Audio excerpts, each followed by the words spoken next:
जाटों की नाराजगी है, क्षत्रिय समाज अगर किसी तरीके से नाराज है, इसका इम्पैक्ट जरूर पड़ता है। वहां फिर वो जीत और हार का अंतर तय कर देंगे। 1 लाख के अंदर सारे वोटर्स हैं, किसी न किसी तरीके से हवा देती है। 2024 लोकसभा चुनाव का बिगुल बज चुका है और 19 तारीख को पहले फेज का इलेक्शन होना है। उत्तर प्रदेश में कुल 7 चरणों में चुनाव हो रहे हैं और जो पहला चरण है 19 तारीख, उस दिन 9 अलग अलग लोकसभा सीटों पर चुनाव होना है। एपी लाइव आपके लिए उन अलग अलग सीटों के समीकरण और वहां के प्रत्याशियों के बारे में, क्या वहां की अभी की स्थिति है, इन तमाम चीज़ों को लेकर के आपके सामने आया है। नमस्कार, मेरा नाम है विवेक राय और आप देख रहे हैं एबीपी लाइव। और हम आज कैराना लोकसभा की बात करने जा रहे हैं। कैराना लोकसभा, जहां से भारतीय जनता पार्टी ने इस वक्त प्रदीप कुमार को अपना प्रत्याशी बनाया है, वहीं समाजवादी पार्टी और कांग्रेस पार्टी के गठबंधन में इकरा हसन प्रत्याशी हैं। बहुजन समाज पार्टी की बात करें तो श्रीपाल को वहाँ से प्रत्याशी बनाया गया है। इन प्रत्याशियों के अभी की क्या स्थिति है, क्या समीकरण है, इस पर बातचीत हम करेंगे। हमारे साथ वरिष्ठ पत्रकार पीयूष जी जुड़े हुए हैं। पीयूष जी ने तकरीबन 6 से 7 साल वो पश्चिमी उत्तर प्रदेश में रहे हैं। अलग अलग जगहों पर जाकर के अलग अलग लोकसभाओं में उन्होंने अपना जो काम है वो किया है। पीयूष जी, बहुत बहुत स्वागत है आपका एपी में। धन्यवाद। पीयूष जी, अगर कैराना लोकसभा की बात करें और वहाँ की स्थितियों की बात करें, क्योंकि पश्चिमी उत्तर प्रदेश और पूर्वी उत्तर प्रदेश दोनों में काफ़ी कुछ डिफरेंसेस हैं। मुद्दों की बात करें, समीकरणों की बात करें, बहुत सी चीज़ें उसमें कहीं ना कहीं डिफरेंसेस हैं। कैराना लोकसभा अपने आप में सबसे पहले तो क्यों खास है, क्या खासियत है कैराना लोकसभा? देखिए, कैराना लोकसभा की जो अभी अगर राजनीतिक तौर पर अगर बात करें तो सबसे बड़ी खासियत रही है जो 2014 में कैराना में जो पलायन का मुद्दा उठा था, जो उस समय सांसद बाबू हुकुम सिंह ने इस मुद्दे को उठाया था। तो उसके बाद से उस लोकसभा सीट पर एक पोलराइजेशन का माहौल रहा है। उस समय बाबू हुकुम सिंह की तरफ से ये आरोप लगे थे कि यहाँ पर माफियाओं और अपराधियों के डर से लोगों ने पलायन किया है। फिर इसको लेकर एक फैक्ट फाइंडिंग टीम भी वहाँ जाकर उसने जांच भी करी थी। अगर वहीं समाजवादी पार्टी की बात करें तो उन लोगों ने हर बार इस मुद्दे को लेकर अपना अगर कोई वक्तव्य दिया है तो यही कहा है कि वो मुद्दा ही पूरा गलत था और झूठ था और कैराना में कोई पलायन नहीं हुआ है। पलायन का मुद्दा एक बड़ा मुद्दा रहा, पर क्या वो 2014 का जो पलायन का मुद्दा था वो क्या 2024 में कहीं एग्जिस्ट करता है या मुद्दे कुछ बदल गए? देखिए, अब यहाँ पे लोकसभा चुनाव की बात करें तो ज़मीन पर सिर्फ राजनीतिक मुद्दे ही रहते हैं। यहाँ ये बात सही है कि मतलब जो 2014 का जो पलायन का मुद्दा है वो अब बहुत ज़्यादा रेलेवेंट नहीं है। लेकिन अगर कहीं न कहीं अगर देखें तो बीजेपी हर बार इस मुद्दे को किसी न किसी तरीके से हवा देती है। चाहे वो अगर अपनी एनकाउंटर नीति को बढ़ावा देने के लिए वो कहें कि पहले कैराना में पलायन होता था और अब जो है उनके एनकाउंटर नीति और चुस्त दुरुस्त लॉ एंड ऑर्डर की वजह से जो है वो पलायन रुक गया है। तो कहीं न कहीं किसी तरीके से ये मुद्दा हर बार जो है रीसर्फेस हो जाता है, चाहे वो विधानसभा चुनाव हो, चाहे वो लोकसभा चुनाव हो। तो कैराना में ये मुद्दा कहीं न कहीं जो है आपको जो है मिलता हर चुनावों में जो है जन्म लेता नज़र आएगा। तो पीयूष जी, चूंकि वैसे इलेक्शन मुद्दों पर होता है, पर उत्तर प्रदेश में जातियों का भी अपना एक बड़ा इम्पैक्ट है। कमोवेश बात करें तो लगभग कैराना की जो पॉपुलेशन, जो वोटिंग पॉपुलेशन है वो लगभग 17 लाख है। कैसे, क्या वहाँ पे कौन बाहुल्य क्षेत्र है, कौन वहाँ पे ज़्यादा है, कौन कम है, क्या कुछ आंकड़े अगर आप बताना चाहें, कौन कौन क्या? देखिए, कैराना जो है उसमें 3 सीटें जो हैं शामली जनपद की आती हैं और 2 सीटें सहारनपुर जनपद की आती हैं। तो ये इन 5 विधानसभा सीटों को मिलाकर ये कैराना की लोकसभा सीट बनती है। और यहाँ पर ये मुस्लिम डोमिनेटेड बेल्ट है। ये पूरा वेस्टर्न यूपी के उस मुस्लिम डोमिनेटेड बेल्ट से आता है जहाँ पर मुस्लिम वोटर्स जो हैं वो निर्णायक भूमिका निभाते हैं। तकरीबन 5 से 6 लाख मुस्लिम वोटर्स हैं यहाँ पर। अगर हम जाट वोटरों की बात करें तो तकरीबन 2 से ढाई लाख यहाँ पर जाट वोटर हैं। वो भी जो है मतलब समीकरण बदलने का मादा रखते हैं। और यहाँ पे दलित पॉपुलेशन भी अच्छी है। 2 से ढाई लाख दलित पॉपुलेशन भी है। तो आप ये देखेंगे कि मुस्लिम, दलित और जाट का ये जो कॉम्बिनेशन है जो मतलब वेस्ट यूपी की कई लोकसभा सीटों पर हावी रहता है, वो कैराना में भी यही समीकरण जो है हावी है। बाकी क्षत्रिय, ब्राह्मण और सैनी, कश्यप की 1 लाख के अंदर सारे वोटर्स हैं जो कि मतलब एक तरीके से समीकरण बदलने का दमखम तो नहीं रखते हैं, लेकिन हाँ ये भी जो है इनका योगदान रहता है। किसी एक पक्ष में अगर ये एक तरफा वोट कर दें तो समीकरण पर प्रभाव ज़रूर डालते हैं। तो पीयूष जी, मैं फिर प्रत्याशियों पर चलूंगा। जिस तरीके से भारतीय जनता पार्टी ने प्रदीप कुमार जी को प्रत्याशी बनाया, प्रदीप कुमार जी की अगर जातिगत तौर पर बात करें या सपा की जो इकरा हसन है और या फिर बहुजन समाज पार्टी के जो शिवपाल हैं, ये लोग किन किन जातियों से आते हैं, क्या क्या इनका इम्पैक्ट है अपनी जातियों पर? देखिए, इकरा हसन तो फर्स्ट टाइम लोकसभा कंटेस्टेंट हैं अपने परिवार से। ये हसन ख़ानदान दिवंगत मुनव्वर हसन के परिवार से आती हैं, उनकी बेटी हैं और फर्स्ट टाइम कंटेस्टेंट हैं। इनके ऊपर अपनी परिवार की पॉलिटिकल लिगेसी को आगे बढ़ाने का एक दारोमदार है जो अभी इनके ऊपर दिखता है। क्योंकि मुनव्वर हसन के बाद उनकी वाइफ तबस्सुम हसन ने 2 बार वहाँ कैराना से वो लोकसभा सांसद रही हैं। 2009 में उन्होंने चुनाव जीता था, फिर 2018 में बाईपोल्स हुए थे, उसमें भी तबस्सुम हसन जो हैं रालोद की उम्मीदवार थीं और वहाँ से उन्होंने जीत दर्ज की थी। और कैराना लोकसभा सीट पर महिलाओं का प्रभाव अच्छा खासा रहा है। तबस्सुम हसन वहाँ सांसद रही, अनुराधा चौधरी 2004 में रही वहाँ सांसद। और उसके बाद बाबू हुकुम सिंह की बेटी मृगांका सिंह वो वहाँ से लड़ी, लेकिन सांसद नहीं बन पाई, लेकिन वो वहाँ से लड़ी थी 2018 के उपचुनाव में, जिसमें तबस्सुम हसन ने उन्हें हराया था। अब इकरा हसन जो कैंडिडेट हैं इस बार, वो तबस्सुम हसन और मुनव्वर हसन की बेटी हैं। बीच में नाहिद हसन भी थे जो उनके बड़े भाई हैं और तो विधायक भी हैं, वो विधायक भी हैं। तो माना जा रहा था कि वहाँ से नाहिद हसन या इकरा हसन का ही टिकट होगा, लेकिन नाहिद हसन पर इस समय सरकार का शिकंजा है।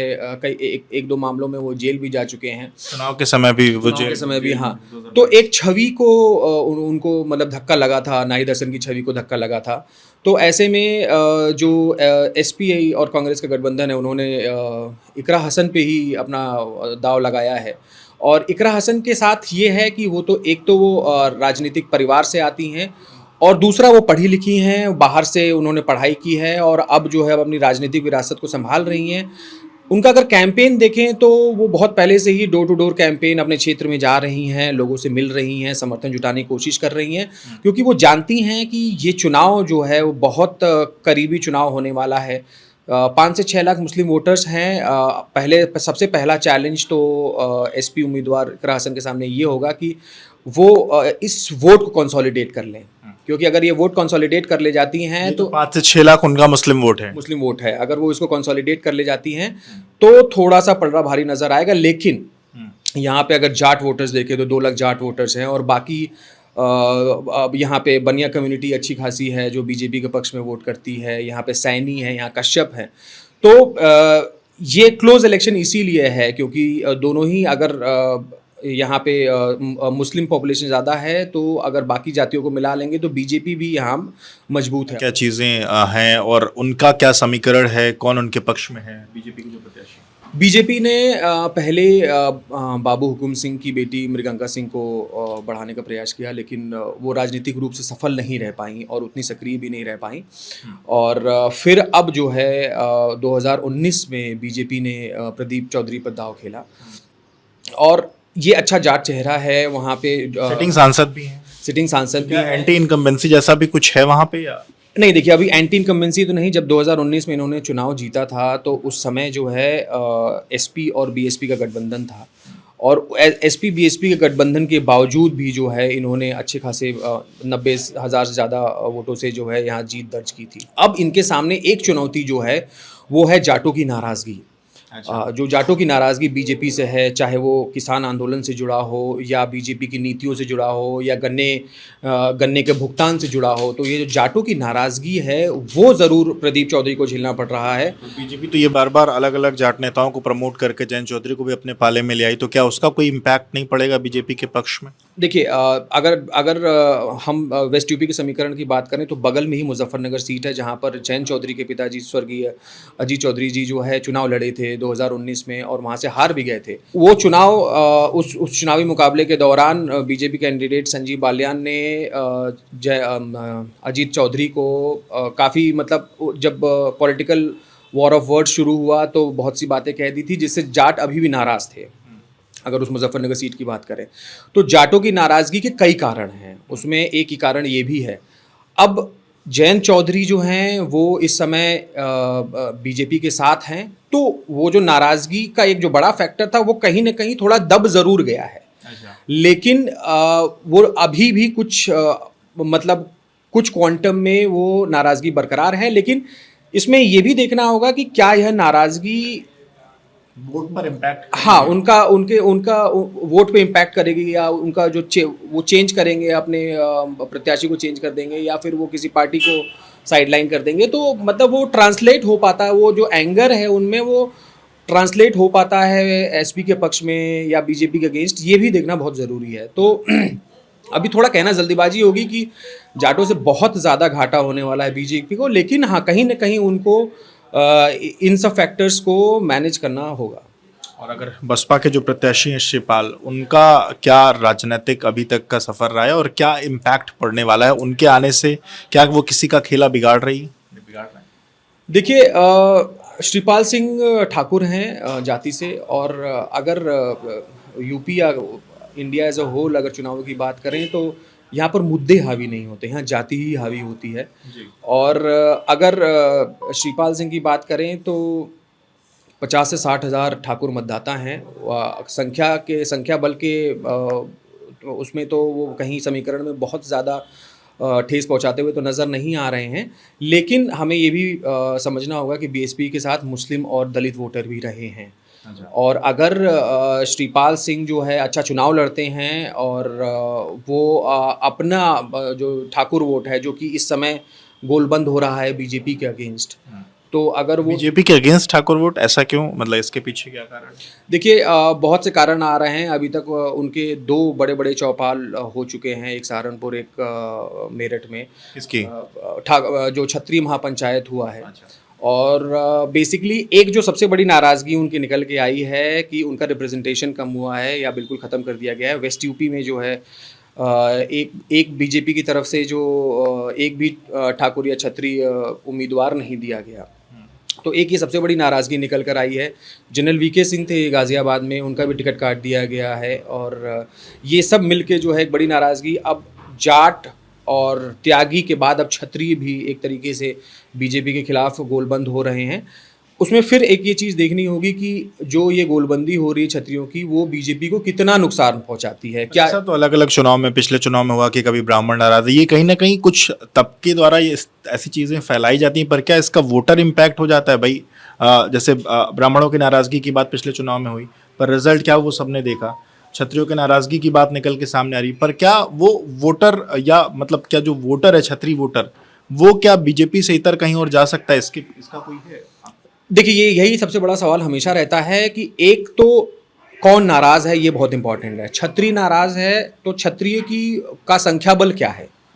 क्या वो इतना है कि अगर वो टूट कर किसी दूसरी पार्टी में जाते हैं तो जीत और हार का अंतर ले आ सकते हैं? अगर नहीं है तो उनकी नाराज़गी किसी भी पार्टी को बहुत मायने नहीं रखती है। लेकिन अगर हम कहते हैं कि जाट नाराज़ है, तो जाट नाराज़ है तो फिर पार्टियों के माथे पे बल पड़ेगा। बल इसलिए पड़ेगा क्योंकि अगर जाट नाराज़ है और वो अगर टूट के किसी एक पार्टी से टूट के दूसरी पार्टी से जुड़ जाता है तो फिर सीट का समीकरण ही बदल गया। वहाँ फिर वो जीत और हार का अंतर तय कर देंगे। तो ऐसे में मतलब अब कहा जा रहा था, पिछले चुनाव में कहा जा रहा था कि त्यागी नाराज़ हैं। तो त्यागी नाराज़ हैं तो वो राजनीतिक पार्टियों के लिए कितना महत्व रखते हैं वो उनके संख्या बल पर डिपेंड करता है, उनकी नाराज़गी से डिपेंड नहीं करता है। तो अगर त्यागियों की अगर देख लेंगे तो उनका संख्या बल ऐसा नहीं है कि वो वेस्ट यूपी में किसी भी लोकसभा सीट पर समीकरण बदल दे। लेकिन ये भी कहा जाता है कि भाई अपर कास्ट अगर ब्राह्मण और क्षत्रिय नाराज़ हैं तो जैसे ये कहा जाता है कि एक क्षत्रिय जो है अपने साथ 10 वोटर लेके आता है, तो अगर एक क्षत्रिय जाएगा तो अपने साथ 10 वोटर भी तो लेके जाएगा। तो इसलिए थोड़ा बहुत इसका इम्पैक्ट ज़रूर पड़ता है, लेकिन हाँ यही अंत में ये देखना बहुत ज़रूरी हो जाता है कि क्या इनकी नाराज़गी जो है उस पार्टी के अगेंस्ट वोट में ट्रांसलेट हो रही है या नहीं हो रही है। कुल मिलाकर के अभी एंटी इनकम्बेंसी जैसी कोई चीज आपको, सिटिंग सांसद जो बीजेपी के हैं वो लड़ रहे हैं, बीजेपी ने वापस कैंडिडेट बनाए, एंटी इनकम्बेंसी जैसी कोई चीज आपके हिसाब से नहीं है? देखिए, एंटी इनकम्बेंसी जब से 2014 से नरेंद्र मोदी आए हैं और उनके अंडर चुनाव हो रहा है, तो अब लोकसभा चुनाव की बात करें तो यहाँ पे अभी कोई एंटी इनकम्बेंसी दिखती हुई नज़र आ नहीं रही है। यहाँ पे अगर आप देखेंगे तो चीफ मिनिस्टर खुद ही बहुत मजबूत हैं और उनको लोग जो खुद उस जाति से आते हैं जिस जाति की आप नाराज़गी की बात कर रहे हैं, तो वो खुद यहाँ मजबूत हैं। तो अगर क्षत्रिय समाज अगर किसी तरीके से नाराज़ हैं तो उनको भी किसी न किसी तरीके से रोप इन किया जाएगा ताकि ये नाराज़गी दूर की जाए या किसी न किसी तरीके से दूसरी तरीके से कॉम्पनसेट किया जाए। मान लीजिए अगर उन्होंने वो सीट नहीं दे पाए हैं तो शायद आगे चल के कुछ ऐसा मैसेजिंग भी कर सकती है कि बीजेपी जो है उनके समाज के किसी आदमी को मंत्री बना सकती है। इस तरीके की मैसेजिंग भी बीजेपी देके अभी इस समय जो है डैमेज कंट्रोल कर सकती है।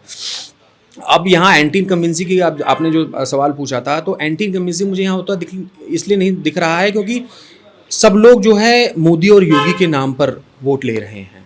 और अगर आप अभी जो चुनाव हुए लोकसभा के विधानसभा के जो चुनाव हुए उसमें एक बार बीजेपी फिर से थम्पिंग मेजॉरिटी से वापस सरकार में आई और योगी आदित्यनाथ के चेहरे को लेकर भी अभी कोई ऐसा विवाद या सवाल जो है बहुत बड़ा सवाल नहीं आया है। नहीं बीजेपी के अंदर, जहाँ पे जो बीजेपी जो है कई सिटिंग चीफ मिनिस्टर्स बदल दिए, वहाँ पे अभी भी जो है बीजेपी का लग रहा है कि पूरा आशीर्वाद, मतलब सेंट्रल लीडरशिप का पूरा आशीर्वाद जो है योगी आदित्यनाथ पे है। तो ऐसे में एंटी इनकम्बेंसी कोई बहुत बड़ा फैक्टर नज़र नहीं आता है क्योंकि सारे कैंडिडेट्स को पता है कि वो योगी और मोदी के ही चेहरे पर चुनाव लड़ेंगे और वहीं से वोट मांगेंगे। और इसके अलावा जो है कोई बहुत बड़ा मुद्दा जो है, चाहे कोई भी लोकसभा सीट हो, चाहे कैराना हो, चाहे पूर्वांचल कोई सीट हो, ऐसी कोई एंटी इनकम्बेंसी नज़र नहीं आती है। बिल्कुल। तो कैराना लोकसभा के क्या समीकरण हैं, जो प्रत्याशी लड़ रहे हैं उनकी अभी की क्या स्थिति है, प्रत्याशियों के क्या समीकरण हैं, किन किन जातियों का क्या वोट परसेंटेज है, इन तमाम विषयों के बारे में इस वीडियो के माध्यम से हमने आपको तमाम जानकारी दी। आप एबीपी के साथ जुड़े रहिए, आपको अलग अलग लोकसभा के बारे में ऐसे हम जानकारियाँ देते रहेंगे। नमस्कार।